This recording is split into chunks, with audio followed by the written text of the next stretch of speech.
On top inside Edo today, Edo State don knack 28 years as Governor Obaseki don throway better salute unto the things wey Edo don achieve and the people wey dey Edo State. Edo State Governor Godwin Obaseki don follow Edo people jollificate unto the 28 years wey Edo State don knack, and e still hail Edo people on top the better spirit and creative mind wey dem get.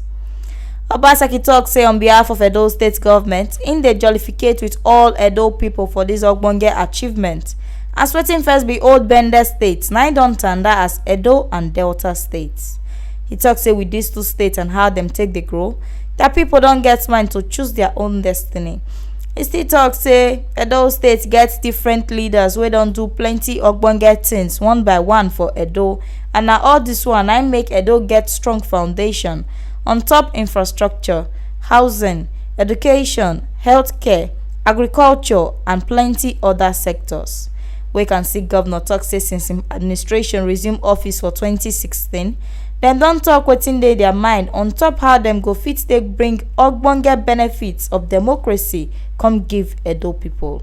He tok say im administration don get ogbonge progress with their focus wey dey on top basic education, civil service reforms, provision of infrastructure, and many other better things. Obaseki explains say for civil service, im administration don dey do better renovation on top old secretariat building, especially for Block C and D, and say dis rehabilitation for secretariat don almost complete and secretariat complex go come fine well. He still tok say dem dey chook eye put inside workers' welfare as dem dey quick pay salaries and pensions, and dem dey do training so that dem sef go fit do more. Governor Godwin Obaseki tok say im administration don throway body put on top Edo State housing, and dem dey do dis one with Edo Property and Development Agency (EDPA), wey first be Bende Development and Property Agency. He tok say dis one na one of the assets wey Edo State inherit from old Bende State.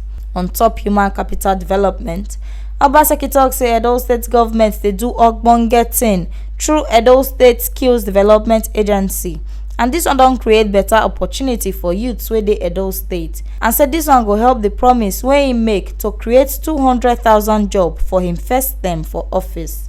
Governor tok say Edo Innovation Hub na ogbonge sign to show say im dey do wetin im promise. He still tok on top the renovation wey dey go on for Samuel Ogbemudia Stadium.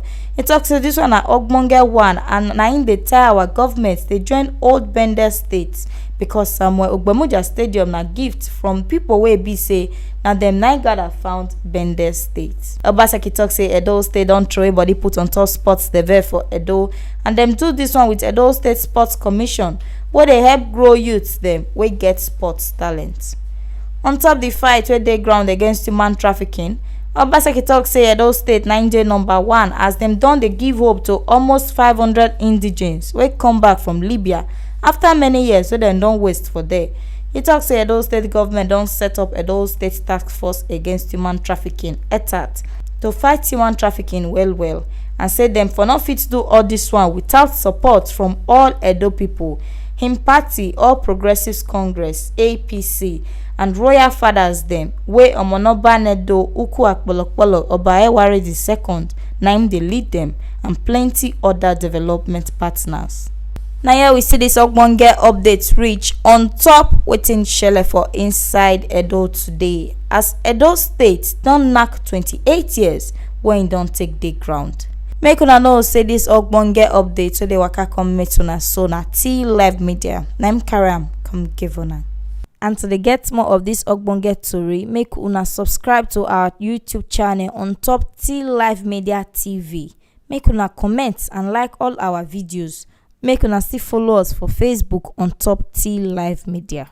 And una fit still log on to www.tlivemedia.com to dey get more ogbonge tori.